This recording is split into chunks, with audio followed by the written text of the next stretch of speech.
Instead of teaching skill sets like algebra, we need to be teaching kids life skills and resilience and emotional intelligence and all of this stuff, because they're going to be able to get all of that other stuff much better from an AI that is in tune with their personalized style of learning. And I think teachers are really going to be there to help coach them through life.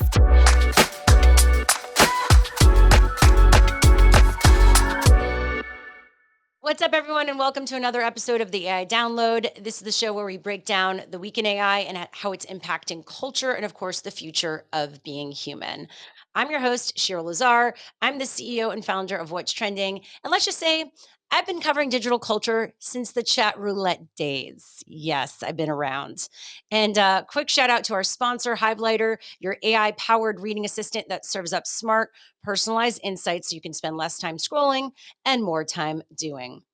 Now, coming up on today's show, we're getting into AI avatars, trying to play lawyer, to Meta's latest model drop, and Tinder's weird new experiment.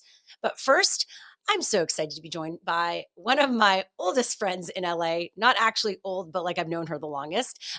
She is always ahead of the curve and might be the first person I heard talking about AI. She's a creative AI technologist, a keynote speaker, AI musician, and now educator with her own boot camp. Hey, out now. Taryn Southern, welcome to the AI Download. Hi, it's good to see you. I know it's great to see you always. You're always doing such impressive stuff. And I'm so excited to dive in because we're literally going to be giving you the tools, no matter what profession you're in, to stay on top of things, not just the generic ones you've heard about in every headline. And Taryn knows it all. A lot of pressure here, Taryn. Everything. I am the expert in the millions and millions of AI tools. Yes, there's so many out there. You are using them. And the way it works on the show, because obviously you haven't been on this before, we're going to be talking to you a bit later in the show about that. But first, we're going to get into some of the AI headlines of this week. Now, according to Washington Post writer Tatum Hunter, Tinder now lets you flirt with AI characters. And according to this headline, 3 of them dumped me. So, how it works is that you gain points for banter the app deems charming or playful, and lose points if your conversation comes off as cheeky or quirky.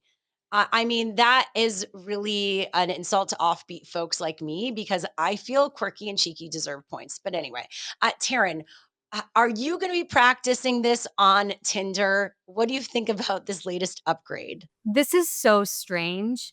I have no problem with people using apps to increase their emotional intelligence, to improve some of their dating lines. But let's be real, I don't trust that the engineers at Tinder are the ones that we should be trusting for improving either of those things, because it's Tinder. And we have to look at who's training these models and how they're reinforcing conformity. I agree. Like the fact that being quirky or offbeat is somehow what did they say? You get less coins? You're Yeah, I don't even know. It's like gamified or penalized? something. Yeah, it's weird. And also, it could actually make you really insecure about who you are, which is actually like your strength, like, right? And some people might be into that. Of course, some people might not be. But then, like, what are we creating in terms of people who are dating? Like, are people going to just be now doing things because they know they'll get points, or like AI will deem it as worthy, right? I think it It's could just get weird. again, I mean, I think if it was penalizing you for overly sexualized content or Yeah. basic content where you're not really having a deeper conversation with someone, maybe that's interesting. But either the article missed the point or the Tinder engineers just completely missed the point. It's one of the two. It's not surprising that dating apps are starting to use AI. Do you think you would rather have an AI on your behalf going through your dating apps so you don't waste time, or would you rather be doing it as a person right now? So I actually have an opinion on this that I would say is not the most popular opinion. Most people Okay. think it's weird, the idea of sending your AI out to date for you. I think it's brilliant, because if you actually take the time to put in a proper, we'll call it knowledge base into your dating profile, which means you're answering all kinds of questions about your preferences, your interests, your vision for your future, that's staying behind this kind of like hidden wall. No one's seeing that information. It's private. However, when your AI is interacting with other AIs, it's going to be sort of extrapolating on those insights and then finding out if the other person is an appropriate match. So now you don't have to go through that whole awkward process of potentially several dates, banter back and forth, only to learn that like you have some major deal breaker with this person or 5 deal breakers with this person. So I think it's actually brilliant in saving time and actually getting people closer to establishing depth Yeah. sooner. What if your AIs fall in love? I could see this happening. Like maybe you meet and you're like, this isn't a match like chemistry wise, but the AIs were into each other, and this becomes a severance any outie situation. I mean, I'm hoping that the app would have some kind of like, we don't want to communicate with this person Oh, and then anymore. your AI version's like, Taryn, don't stop this. I'm in love. And like you Yeah. actually feel bad. I don't know, it could get weird. So funny. But no, I'm all for the kind of idea of having an AI avatar doing the first date for you. And then they're basically vetting. It's like having a matchmaker that's you. You are your matchmaker. Yes, I love that idea. Anyway, there it seems to be still like tweaks that need to be done. I'm sure there'll be weird stories that come out of this, but we're on our way to something better, hopefully. Because, well, I've never done the dating app, so I cannot judge. But I hear they're not too good right now. So anything that could, I guess, make it better. Yeah. Just saying. Yeah. Okay, moving on to people.com. Bill Gates says AI will replace more doctors and teachers in the next 10 years, making humans unnecessary for, quote, most things. This came up during his February interview on The Tonight Show with Jimmy Fallon. Gates did add that jobs will likely never be replaced like professional athletes because, as he put it, quote, people probably don't want to see machines playing baseball. Yeah, true. But what does that mean for the rest of us? I mean, not all of us are professional athletes. Is this a world in a future that you want, or is this too Black Mirror vibes, Darren? I mean, I do think that the reality is just that a ton of jobs are going to be disrupted. Yeah, This is another area where I have a slightly unpopular take, which is that sometime in the 1920s through the 1950s, we all just collectively decided that working 8 to 5 p.m. jobs under bad fluorescent lighting is what we should be doing. And so we've been living in this matrix for decades. And many of us are incredibly unhappy in this matrix. Some of us are lucky and we get to pursue our passions, and that's wonderful and that's great. But so many people are sort of a slave to their occupation. And so I honestly I kind of like this idea to some degree of disrupting this like long status quo that's always existed and rethinking what it means to be human, how we think about our purpose, how our ego and our identity are tied to our work, but what happens when we strip that away. And I'm hoping that we all start spending time um I mean, we're going to have to design new systems, A, to keep people right, like, to keep people afloat, we need to yeah, have some kind of system so that financially everyone is provided for, but also systems that allow people to engage in their communities, to support their communities, to beautify their I mean, there's all these other ways to be active and have, sort of a purpose, but I do agree that so many jobs, at least maybe not in the next 5 years, but in the next 10 to 15 years, are going to cease to exist, and so we're gonna have to rethink a lot. yeah. I totally agree with you in terms of uh, the possibility of it and the real that bringing some real good change, right? But there's just going to be a lot of chaos in between if you don't manage it properly, and that's the worry, obviously, Yeah. including if there's no universal basic income, et cetera. If people can't make money, can't survive, it's going to be havoc, right? We have to figure out solutions so people can survive. Exactly. And that's a huge worry, including right now, we're just seeing the impacts of just the global economy fall apart. And then you add in this new technological layer that's just changing things. It's the perfect storm, right?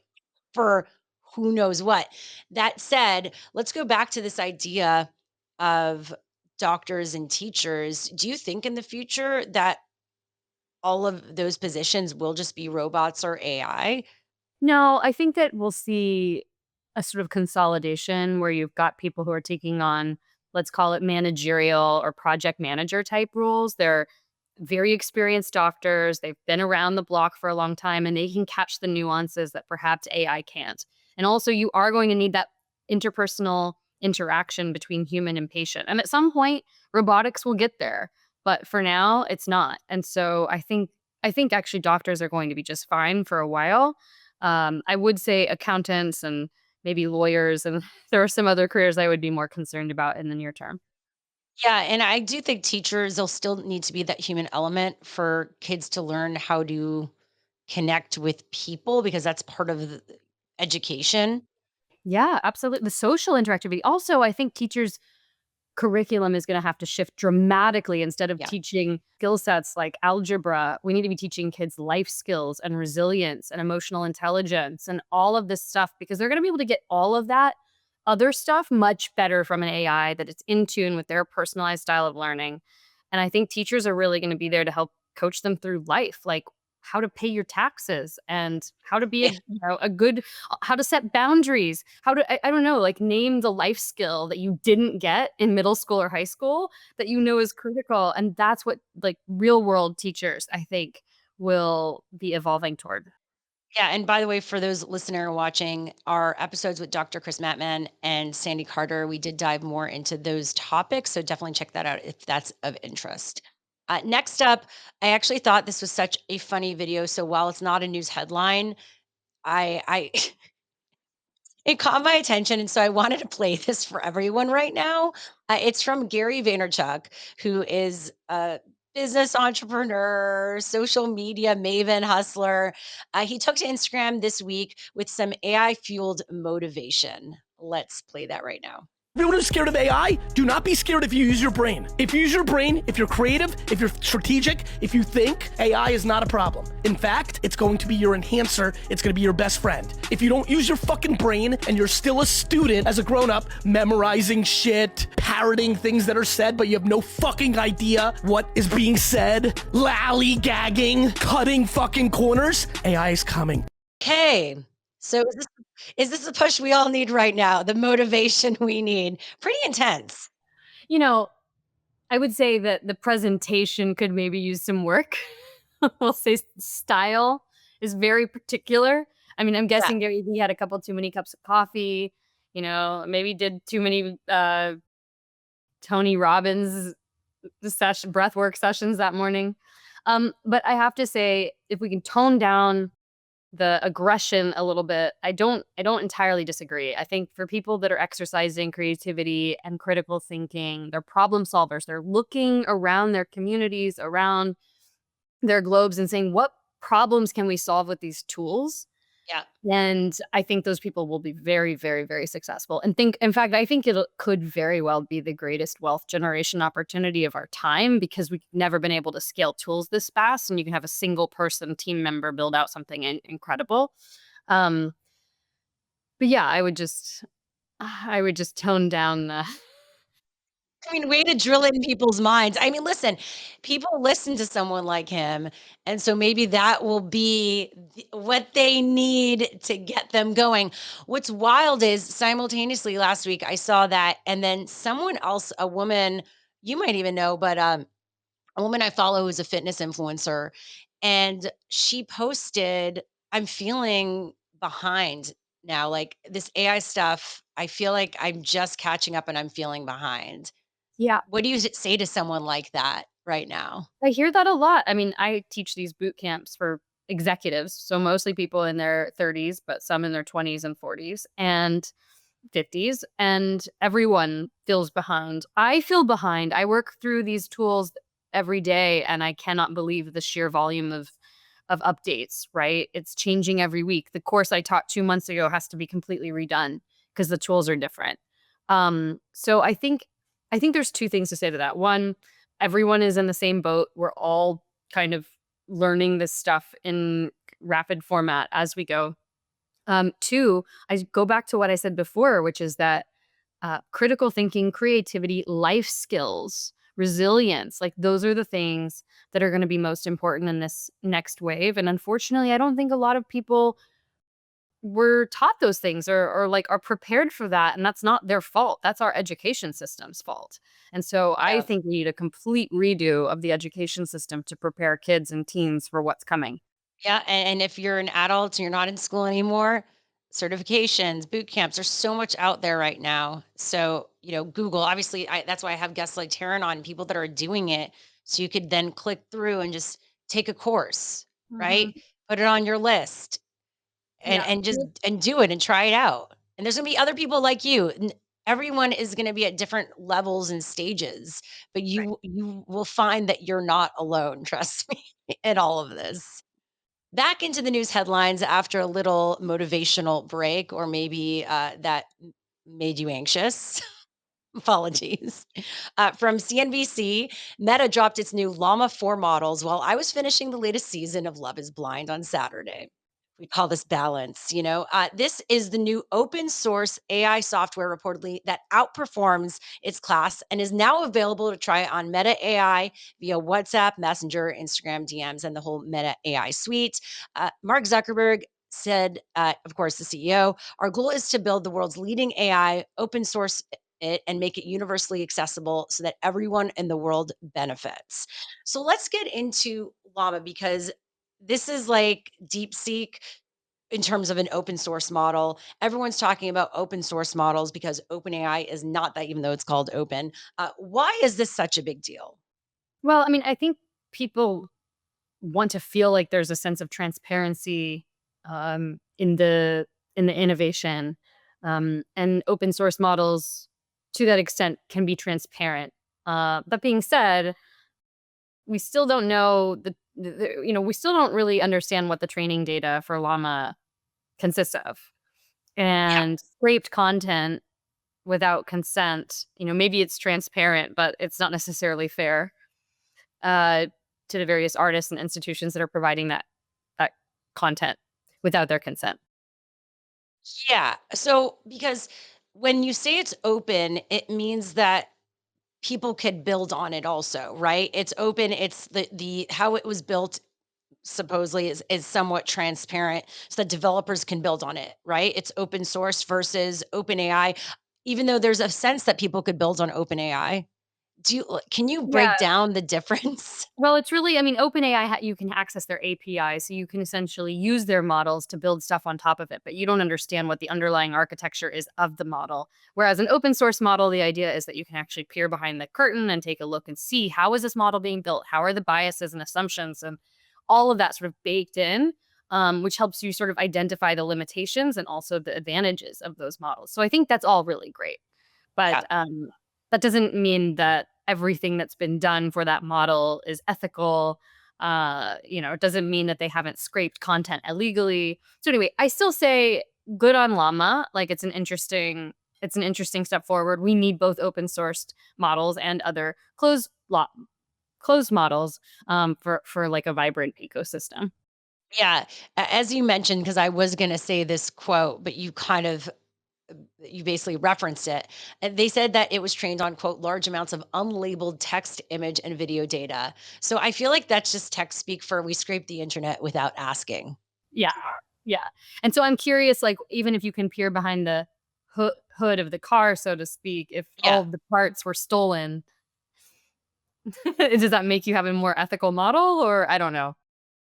It's like you could see kind of. Yeah, it's I feel like it's an interesting way to make Zuckerberg seem like some sort of hero in this, because obviously, and you would know this better, but for me, ChatGPT, OpenAI has been this leader, right? You've got Microsoft. Well, Microsoft is an investor in it, so I feel like it's all connected there. You've got Gemini, you've got Claude, Perplexity. Claude, Anthropic, right? Or who owns Yeah, Claude? It's Anthropic, right? Anthropic is Claude, and then Perplexity is separate. Then you've There got you Grok. go. So those are the major ones. So then with Zuckerberg coming in with this, and then DeepSeek came in and blew everyone away because it was made for supposedly cheaper. It was open, and so it proved that what was possible, right, with less money, less chips, and the fact that the U.S. couldn't necessarily stop China from doing it.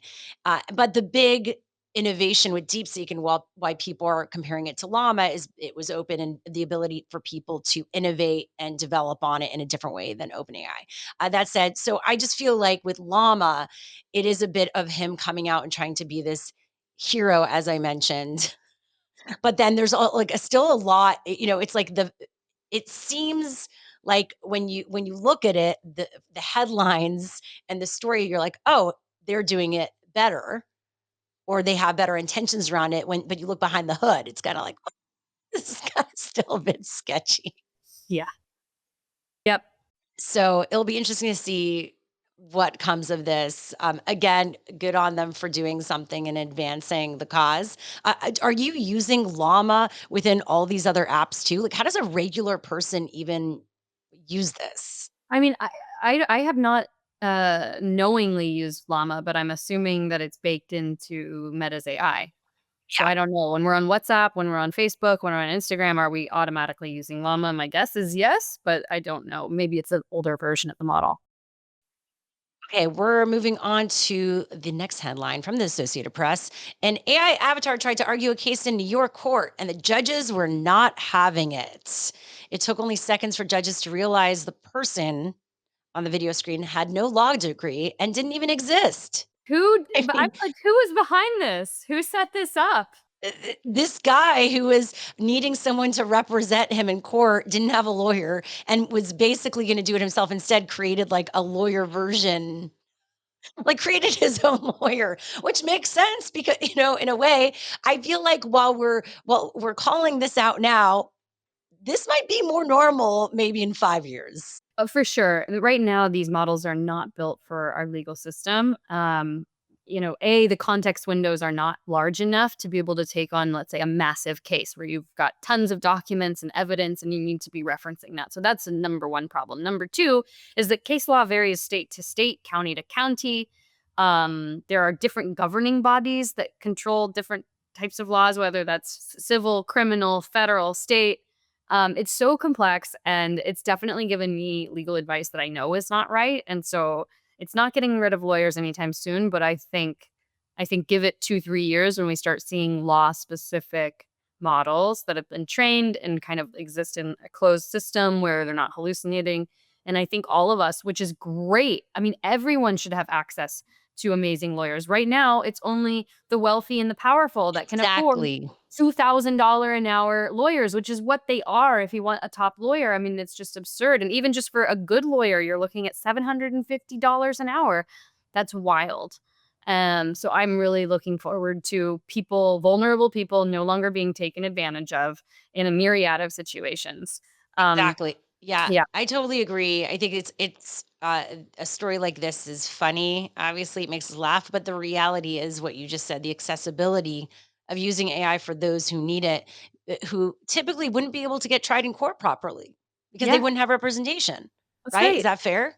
A hundred It percent. is money is a barrier for entry. That is a real thing. Huge. A huge. So I was going to reference some other funny moments that this has been done because this isn't the first time. So since we're here, in June 2023, two lawyers and their firm were fined $5,000 for using AI to do legal research, citing fake cases made up by the chatbot. That is Yeah, an issue. that's happened a couple of times now. Oh, yeah, yeah, yeah. And then this is, I mean, the irony. Michael Cohen, who has represented Trump, his legal team also got caught using some bogus rulings created by AI, and he blamed the mistake on using Google's AI tools without realizing they hallucinate.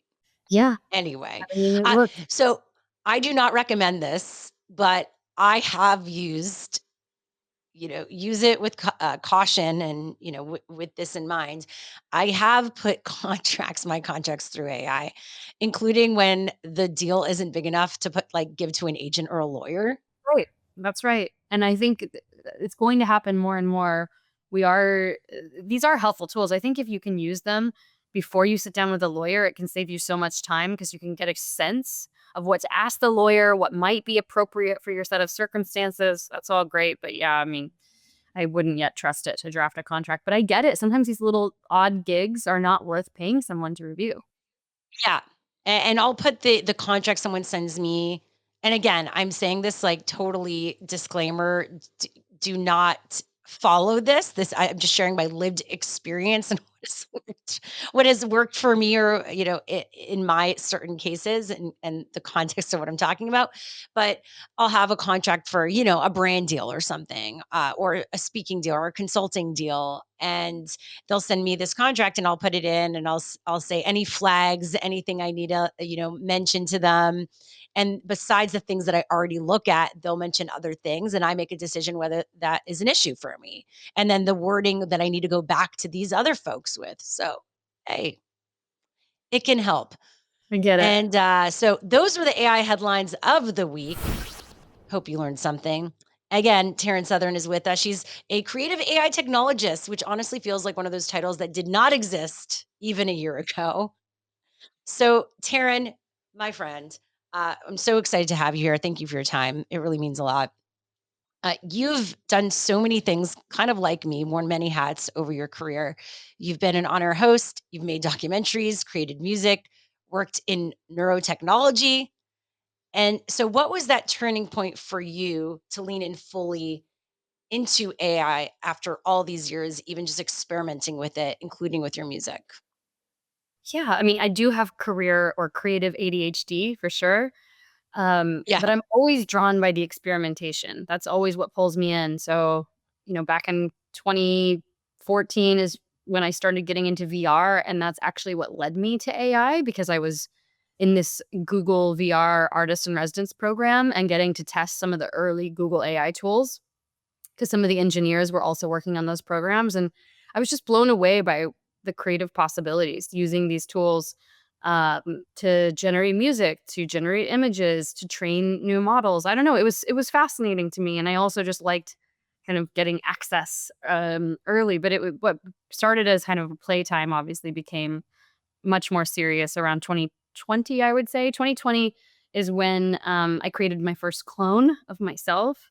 And that was when the tech started getting really good. And of course, then when LLMs came out in Yeah. 2022, that just changed everything. Now, all of a sudden, these language models could pretty much conceivably build anything that we could put our minds to. So, I mean, as a creative person, who's also accustomed to sort of doing things on my own. Those of us who grew up in the YouTube age, we didn't grow up specializing in one thing like camera operation or writing. Like we did all of it: writing, directing, camera operation, lighting. You learn all of the skills, and so you really become a multidisciplinary artist. And this is really, I think, a moment to shine with AI because we can act as directors and use the AI as specialists on our team to accomplish each of the creative goals that we have for ourselves. So I love it. I'm super excited about it. Right now, I'm making a movie.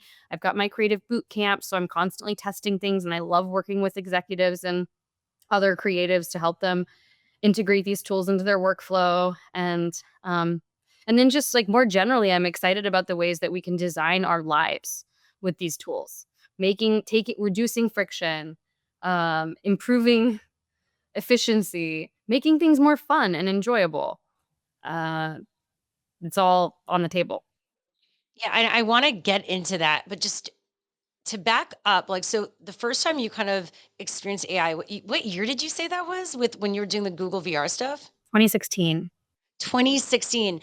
So what was AI like then versus then as it's evolved and where it is now? Because So that the is a bit of like I guess I could say this. It's a bit of a mind fuck. And I just think it's so amazing. Now in hindsight, you're like, wow, I was really in again on another industry on the ground floor in many ways. Yeah, I mean, back then there weren't a lot of front-facing applications. So similar, we talk about this with crypto, how we have this incredible blockchain technology, but there's not a lot of front-facing applications using it. So back then, AI was kind of similar. If you didn't know how to code, you most likely were not using AI. So one of the softwares that I used for making my AI album, which was IBM's Watson Beat, and then they had some other tools that they had internally. They had to teach me how to code. Like I had to get on with the engineers and work in GitHub and Terminal and basically train my own models. And so it was more complex and it was a little tough to see what's going on because there's no user interface. Um, but but there were a handful of tools that had built front-facing models, and I think it was just like the early days. Also, the way that the AI was being built was really different. We didn't have generative AI back then, so it was like usually rule-based AI. So, for instance, if you're making music, musicians would give the AI a bunch of rules, like when you're in this chord structure, you're going to do this, and then you can do this. It's not actually teaching itself the same way that it was then. So, or generative adversarial networks were popular. So, I mean, it was just kind of like a different space. And I think it was limited in that way until we had the large language model come in and say, nope, generative AI is the better way to go. Yeah, and by the way, if you're interested, go check out Taryn's music and the music video around her AI album. It's on her YouTube channel. Kind of So go back into old the too. archives. I think I released the first music video in 2017, Break Free. Whoa. Yeah, 2017, and then the album in early 2018. That is wild, but it's so cool and impressive to look back at on, like, the fact that you are playing around with that, and now we are where we are today. Did you think that this was just gonna be like, "Oh, this tool," or become an entire now focus for your career? I knew that AI was going to take over everything. In the same way that you and I, back in 2008, 2009, knew Yeah, that YouTube and digital media was going to eventually, I mean, you just knew because you were a consumer of it and you understood that this is the natural evolution of where things are going. This is more authentic. This is how people are connecting differently and consuming media differently. And I felt the same way when I started using these tools in 2017. I was like, as a creator, I have spent my entire career trying to learn how to do things more efficiently, remove pain points from the process so that I can spend more time on doing what I absolutely love, which is ideating and writing. And, everyone's got a different set of things that they love to do. So if you can sort of back into or reverse engineer a process that takes all the pain out of the things you don't want to do, why wouldn't everyone want to adopt those tools? Of course they will. It's just human nature. So I knew then that these things would be taking over our sort of creative toolkits, but I didn't know how long it would take. It took a little yeah. longer than I thought, actually. Yeah, it did. Yeah, I guess. I think, like, COVID might have maybe delayed things a bit, but maybe not because then people were kind of at home and doing their own thing and experimenting and figuring out ways to do things on their own because they didn't know if they were gonna get back to a normal office or company or job. But, I think what you mentioned is so important to note and a good exercise for everyone to kind of write a list of the things that you like. Like, what do you like doing? Like, what is it about your work, or if you were gonna do a certain type of work, and what are the things you like about it? Where are your strengths? And, like, what do you enjoy about that? And then, have another column. What do you not like? What's not working for you? What are, like, the parts of it you're like, I would love to put this on someone else.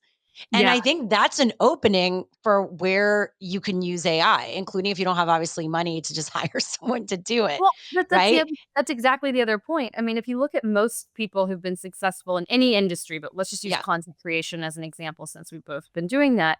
People like Gary Vee, they didn't get there by themselves. They ended up hiring large teams. And you could argue that some people don't have access to do that. They don't have the resources to do that. Other people don't really like working that way. They like being I'm sort of that's me. I like kind of working in a more solitary fashion. And so now these tools give me access to what would otherwise be an expensive, large, and incredibly um, expert team member or two or three. And I think that's really exciting. So we're kind of expanding our abilities and our ability to scale with these tools as well. So let's get into how you are actually using AI day to day now in your real life, your workflow, Yeah. all of that. Yeah. I mean, I use it for absolutely everything. Um, my favorite thing to do now is creating apps to systematize processes or even automations. So I got into Zapier this year and now I'm figuring out how to actually automate certain parts of my business, but I'm incorporating AI so that automation is not just following a rule, it's actually being nuanced. It's like looking at a rule and then it's pulling in information about me and nuance that I've given it to automate a process. So I'll give you an example. One of the things I'm building right now is how many brand deal offers do you have coming in through your email every week, Shira? from random startups. I feel like, yeah, there's a lot of spam, but I feel like I would like more actual credible brand deals that feel And and credible. But and I'm yes, a guessing lot. and I'm guessing there's so much spam that you actually just end up ignoring 99% of it, and you might miss Probably, yeah. some opportunities. Exactly. Okay, yes. Okay, so what if you had a system where every single time you get an inbound into this particular email, you know it's a brand deal. It's running through the Shira like algorithm nuance. So the AI is responding as your assistant or whatever role you're going to give it with a set of questions. It's doing research on the companies. It's determining, is this company worth it? Do we even like the tool? It's doing all of this research for you and then following up with all these questions, maybe sending your brand kit automatically for you. And then it's going to come back to you a week later with a list of all of the companies that it's recommending you do a brand deal with. If you say yes, then it's going to run through another automation system. It's going to automatically handle your invoicing, your contracts, all of that for you, and have these conversations on your behalf. You can now build something like that. You're using, you said Zapier? Zapier, Airtable, and ChatGPT. So it's all Do you kind of start integrated. yeah, so you have to create I mean, obviously this feels is this a sophisticated process or you feel like once kinda someone is shown it, it's pretty easy? I mean, we're at the beginning of AI agents, and so like this is sort of a version of agentic AI because it can take action on your behalf, but I don't trust it yet to have it just run on its own. So for instance, with the current step, like where I'm at in the process now is having it send me drafts of the emails before it actually goes out. And then I have to hit send. Got And so it. that part still has like my human approval attached to it because I want to make sure that the system works really well in all case examples. Because you'd hate to have, let's say, a really big company, Of course. get lost in the shuffle next to like some sort of spam company and not handled the right way. Yeah, Um, that is my biggest fear. So, like, for someone who might not be as advanced as you, how can they take that idea and, like, what you're building and apply it maybe to something in their life or work right Well, now? that's the thing. I mean, you can actually run through an interview process with ChatGPT where it's asking you about pain points and friction points. Have it talk to you and ask you a bunch of questions. Say, I want to establish an automation process with AI to make some aspect of my business easier. And maybe I want to actually scale that process and sell it to other people who are in my industry, and then kind of run through this discovery process with ChatGPT, and you will figure out multiple pain points that you can automate. So I did another one with scripting. I started making video content around AI recently, again, maybe the last 12 months. And sometimes I'm just not in the mood to think of an idea. And I hear so you. I Yeah. have this collection of creators that I follow that I love who are using different tools. And so Uh-huh. what I'll do is I'll take a link, to one of those tools. I'm sorry, to one of those videos. I'll run it through a custom GPT that I built that will transcribe that video, and then we'll run it through my own. I have this like kind of hook generator spreadsheet, and I'll come up with a different use case for the tool. So the chat Whoa. GPT will re-script the video using this cool tool, but with a different use case. So it's got my spin on it, my personality on it. It rewrites the script in my voice, and all I'm doing is providing it a link to a video that I thought was cool. So it's generating ideas for me very easily and quickly. So that would I be I another example. love that. You know, it's so funny because like I'm using it for all this stuff, but my process is definitely like you have the level up process. Like it wouldn't be like apps or whatever. You create like specific things around like, okay, I'm going to use this process for like this and this. Like for me, I'm starting new chats all the time and telling them what I want it to do. And because it's learned from me, it understands, but I feel like it's not as systematized as you've done at I all. just do the random chats too. I mean, I think Yeah. we're all there, but certain processes that I find myself doing a lot, those are the ones where I sit down and I say, okay, how can I make this easier? Or sometimes I'll just build something for I fun. think this is a Like, good challenge for all of us. Like, again, yes, like basic level, go in, create a chat, like be very specific, either use it so much on a personal professional level that it gets to know you, or, create a project and upload your resume, your bio, do personality tests, like have it get to know you so it could be outputting on your behalf better. And then I think the next layer is what you're saying, which I need to get into. I need to level up no, you're fine. Yeah, I So know. I think it's really interesting because, and then this goes back to like, even as I'm hosting this, like I'm learning too. And it is a bit of a calling forth of like what I get to be doing. Like, this is the reminder because you're the second person in like a week that I've talked to that has talked to me about doing stuff like this. And so for me, those patterns are reminders like, Shira, the universe, there's a bit of a woo woo part of it. Like, the universe is reminding you, like, these are things you need to pay attention to. yeah. And try it out, even though it seems complicated and hard. It's okay. We also only have so much time in the day, so don't be hard on yourself. That Like it takes time to figure out these tools and then figure out how to implement them, and then you don't want to screw up your existing system. And so I get it. Yeah. So this is what you're using for your workflows. I just think all of that is amazing, and I hope people have been like writing down notes of sorts. But then, what about life? I feel like you also use this tech for your life in such meaningful ways. And by the way, you also created a chat GPT around because like you went through breast cancer and people were asking you questions. You created a chat GPT around that so they didn't have to always ask you. Like, this is the stuff Taryn's thinking about, by the way. Yeah, a custom GPT for women with breast cancer that answers a lot of the questions that, you can't necessarily find on Google, like about Right. cold tapping and preserving your hair follicles, stuff like that. I actually need to update that app though. It was one of the first things I created, and I don't think it's probably very robust. But I've done some other things, like I made a biological age app where you can take. I took one of the I guess like most accurate algorithms for determining your quote unquote biological age.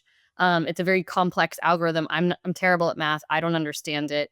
It typically would require someone to download a spreadsheet and input all these values from their last lab report into the spreadsheet and then read out kind of a number. And I thought I'll just build a Claude app so it just does that for you automatically. You can scan your results of your last blood test, send it in, and it'll boom give you the number without you having to run all this math. So that was something I built that was kind of fun.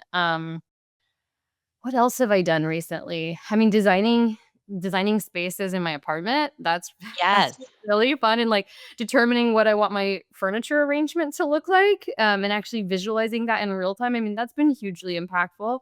Um, all of my supplement organization, like, I'm obviously big on personalized health, and I'm doing a whole gut protocol right now, and it's all very confusing, and so I can just easily scan all my supplements with using advanced vision mode with ChatGPT and have it put into an organized table for me for morning, lunch, evening, with food, without food. If any of the supplements are not like great third party tested brands, I asked ChatGPT to include a link to a better third party certified supplement so that when I reorder, I'm reordering from a better brand. I mean, all of that stuff, it's done in minutes. And that would have taken an assistant, several hours. So I'm using it to solve all kinds of little problems in my life all the time.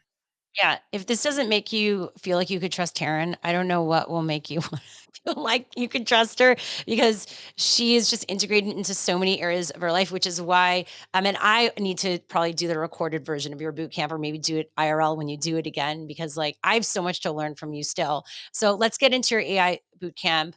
And what I guess I is there a sneak peek? You obviously don't want to reveal too much, but No. maybe one tool or tip from the boot camp that not enough people are talking about, but totally should be. Ooh, that not enough people are talking about, but should be. I mean, so my boot camp focuses on 4 modules. It's really for creative professionals, so people in marketing, communications, design, filmmaking, things like content creation, right? So it focuses on writing, research, data visualizations, photos, images, kind of brand building, visuals, presentation pitches, decks, marketing materials, and video, which is like video alone could be its own course, right? Yeah, So a lot of these tools you've probably heard of. I mean, I don't know who's heard of what. It's always interesting to me. right? The main tools that I use in the course are Claude, ChatGPT, Midjourney, Runway. Um, I actually Canva. I think Canva has incredible AI integrations and they don't get enough credit. It's like their AI stuff on both the video and presentation and writing side is really impressive. And then on the video side, there's a million other tools, whether it's music tools like Suno and Udio or 11 Labs for audio or lip sync tools, Pika for special effects. Like the list could go on and on and on, and it just depends on how in deep you want to go, and what your creative, like what the creative dream you want to bring to life is, because every tool sort of has its pros and cons. And so part of my class is teaching people not about how to use specifically this tool. I mean, yes, of course you do learn some of that, but how to think about which tools you select, because that's going to be the most important kind of aspect, so that you can reverse engineer a workflow that works specifically for you. Do you think as creative professionals, it's going to be not just about you doing that work, but then as leaders figuring out the best tools to use, like having an understanding of that? Yeah, building out workflows that make those processes more efficient, cost efficient as well. Mhm. What is your take on that?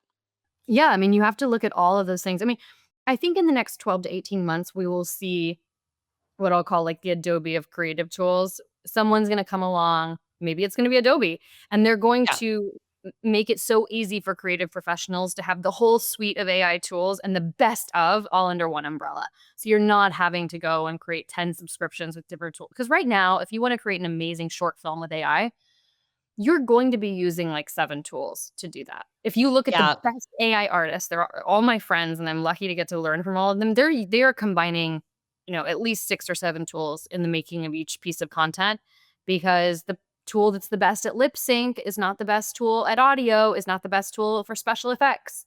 Um, is not the best tool for certain types of movement, right?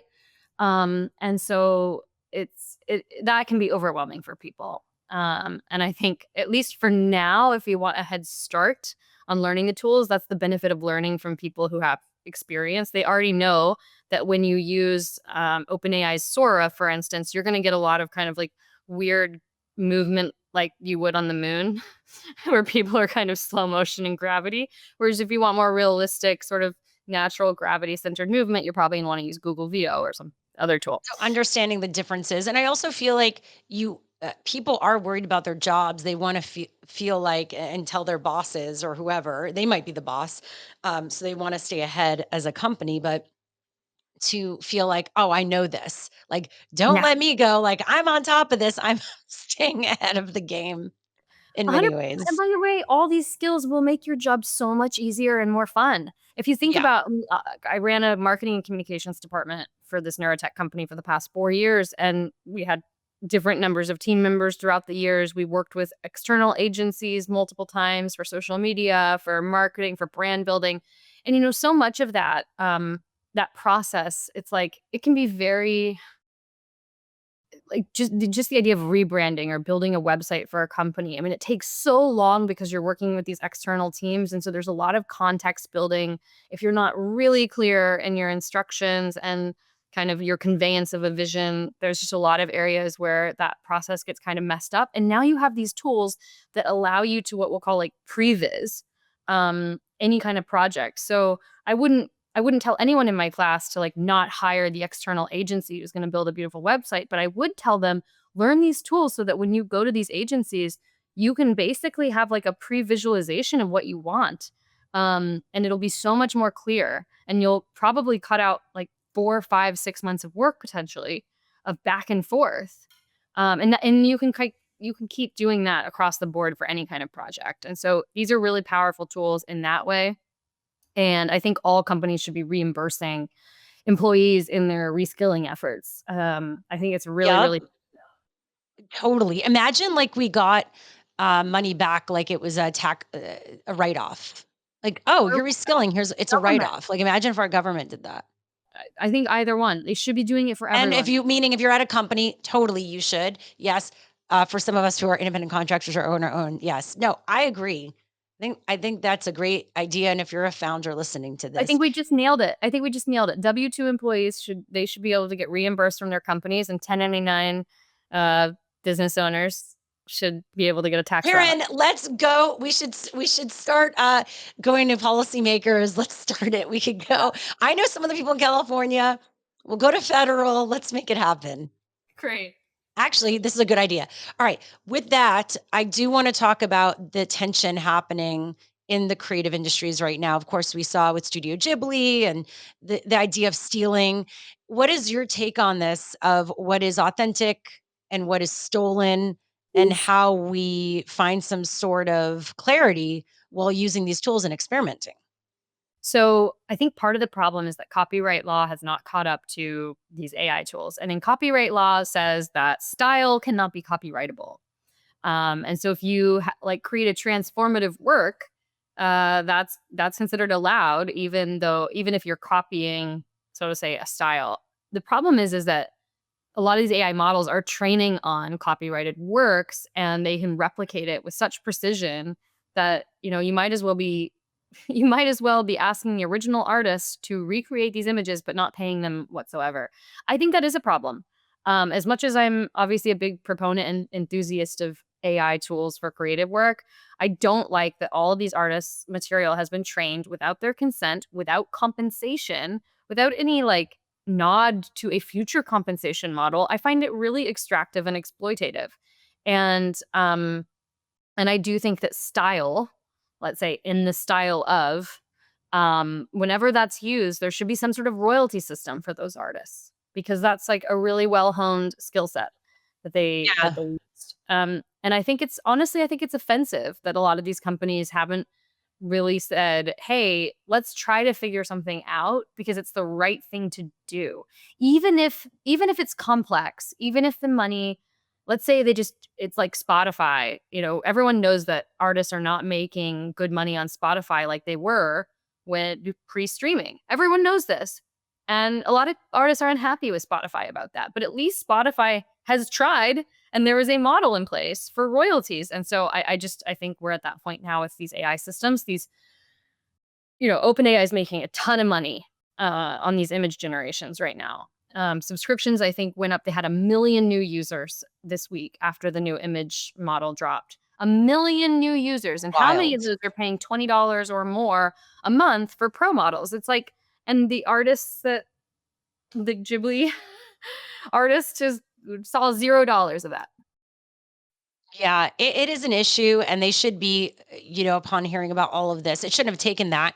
They should be creating a division, right, to figure out different models and and say, oh, by this date, we're going to be sharing some of the research we've done, what we've learned, and by talking to people. I mean, yes, they have the money to do it, so Yeah. figure it out. Adobe's played around with some things. They're licensing from artists right now, but it sucks that one of the leading Adobe is the companies only isn't model. doing it. What? It's Adobe is the only commercially safe model because they're using, Exactly. what So, they've. all right. So, with that, as a creator, do you feel like you're constantly making sure there's that balance of maintaining your voice, or is there a fear of becoming too generic, in terms of your own I don't feel that creativity? Yeah. I don't feel that way because I feel like I've sort of honed in on I've acquired taste over the years, and I have preferences as a writer, as a director, as a producer, and so my preferences will always be embedded. I will always be pushing towards some version of perfection or excellence as far as like I feel that's important.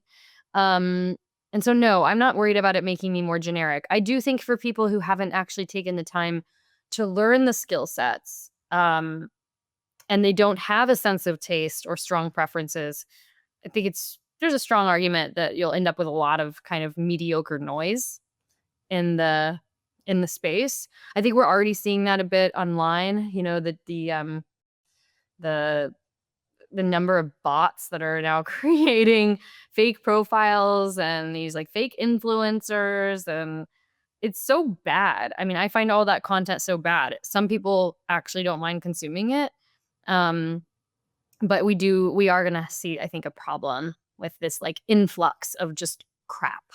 And like Roberto Nixon, I'm sure you follow or RPN, you know, he was had this format that was really his, uh, this aesthetic, Yeah. right? And then everyone started copying that aesthetic. It's like the that happened so much, not even with AI influencers or bot accounts, but like with all of us. We Yeah. start just editing our videos like what we're seeing working and everything. Yeah. We're all a bunch of little copycat AIs. It's kind of true, actually. If you want to take a philosophical view of all of this and not take things personally as an artist, there is a way to look at all of this as just sort of like whatever's happening in AI is just a representation of what's already happening in our human world. Totally. So, with that, just tips on how to stay unique as a creator and a creative while also taking advantage of these tools, like maintaining your unique voice. Yeah, I mean, I think like going after the things that you're really passionate about, going deep into topics that you love, incorporating your life experience. Those are things that no one can take from you and that will always be uniquely yours. Trying new things, experimenting, taking chances.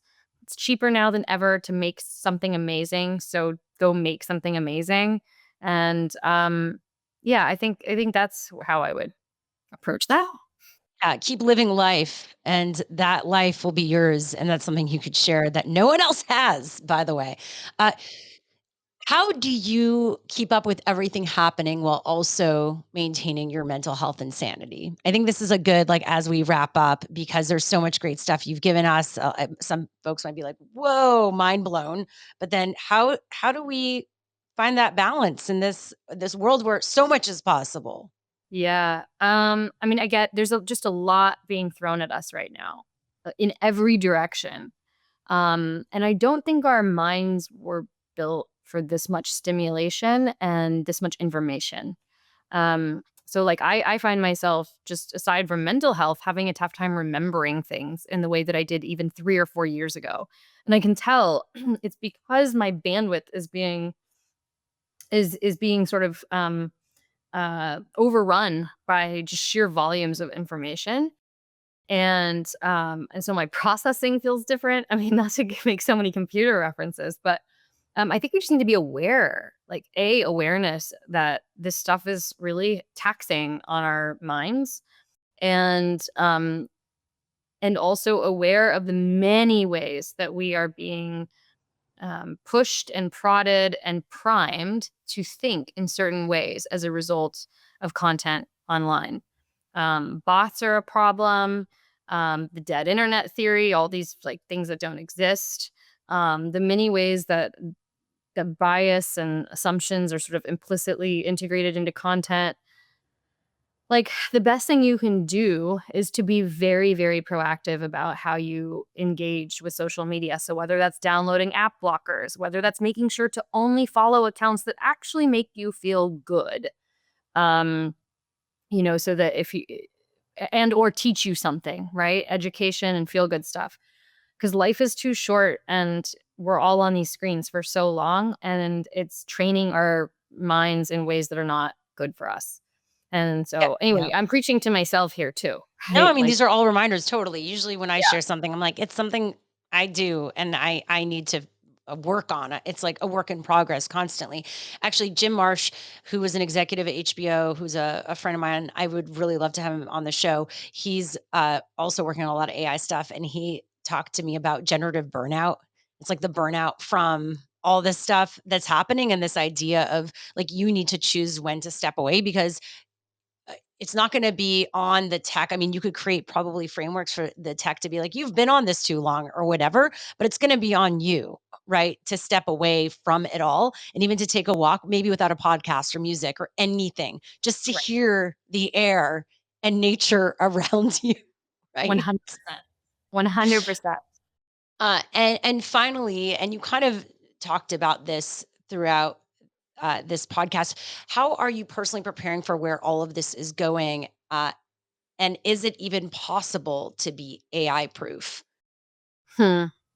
I mean, I think all we can do is focus on becoming more adaptable as human beings and learning the skills required to do that. So, like I said, emotional intelligence and regulation are super important. Knowing how to navigate conflict and uncertainty, very, very important skill sets. Resilience. And these trainings are, this isn't just like magic stuff that happens. Like, there are ways to embed this into our education system. It's just not happening now. But I do recommend that young people take their time, whether it's going to YouTube or finding people in their communities that can help them learn these kinds of life skills. I think that's really, really important, and not being so focused on some kind of career ladder because that ladder doesn't exist anymore.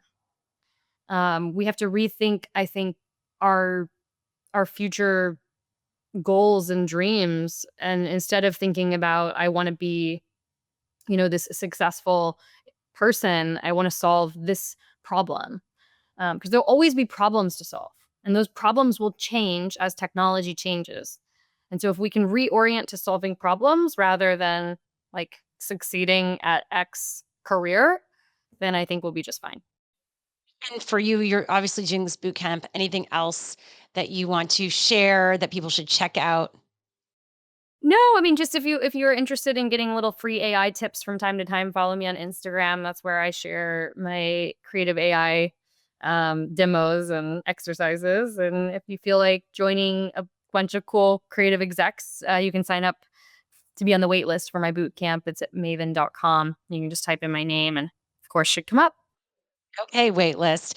So with that, you were talking about creative tools. Before we wrap, I'd like to share a tool that I'm keeping my eye on, and I would love for you to share maybe something that you haven't mentioned. So I'm mentioning today, Hey Eddie, EDDIE.ai. It's an editing tool, but where it allows you to give notes like an editor assistant. I've tried it out. Think I needed to work on the prompt more, so you need to be as specific as possible.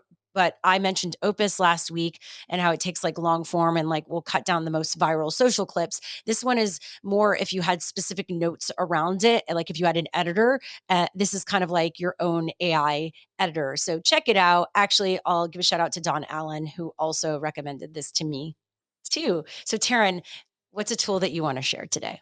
So funny. I mean, I was going to say Opus just because it's kind of a fun one. If you're not an editor, it'll Yeah. create little viral clips for you. Um, you know what? Actually, Google Notebook LM is cool.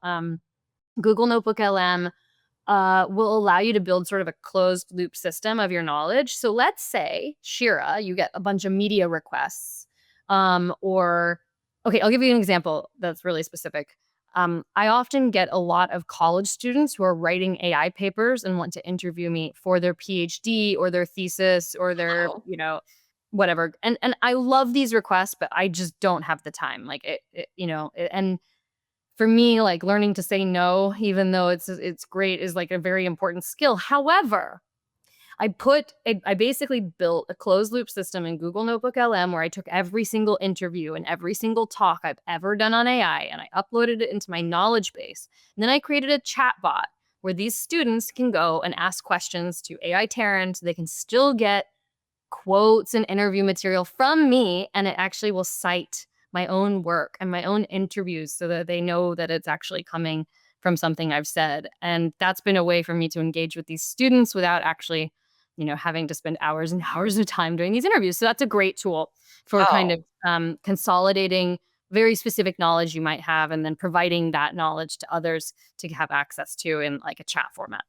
Also, you might have heard of it because it was used, like, it went viral for these podcast hosts, right? Didn't someone like you'd put in your, like, bio or anything, and then it has these podcast hosts that will create a podcast out of that information?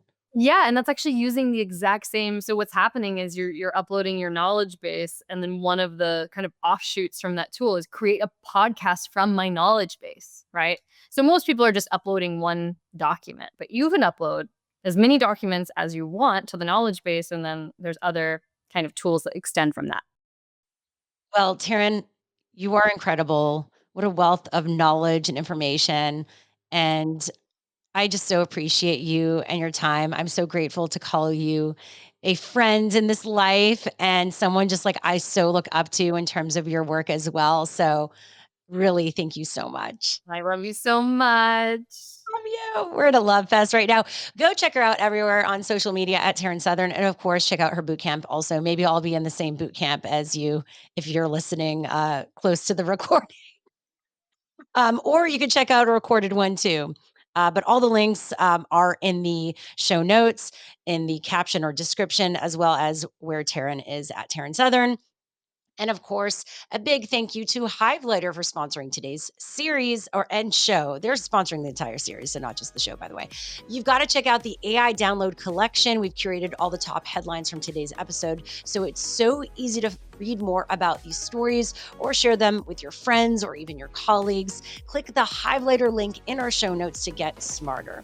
Thank you so much to Muso Media for producing and editing this series as well. Check them out at musomedia.com.